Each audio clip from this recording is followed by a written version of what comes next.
Paborito ng mga Arabo. Mayroon akong lamb, biryani mix, turmeric powder, dried garlic, black pepper, salt to taste, at i-marinate ng 30 minutes. Tapos nagpainit ako ng kawali at mantika. Ayan, nagsangag ako ng onion, pina-brown ko siya. Meron din akong ginger, garlic. Ayan, mix-mix lang natin hanggang sa maluto-luto ng konti, tomato, and lagay na natin yung ating karne. Ayan, mix natin siya.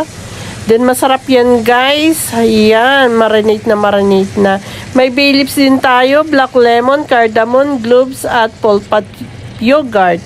Ayan, i-mix lang natin yan. Tapos, pag gusto nyo, ay ilagay nyo sa pressure cooker ng 50 minutes. Kung wala naman, ay 2 hours hanggang sa lumambot siya.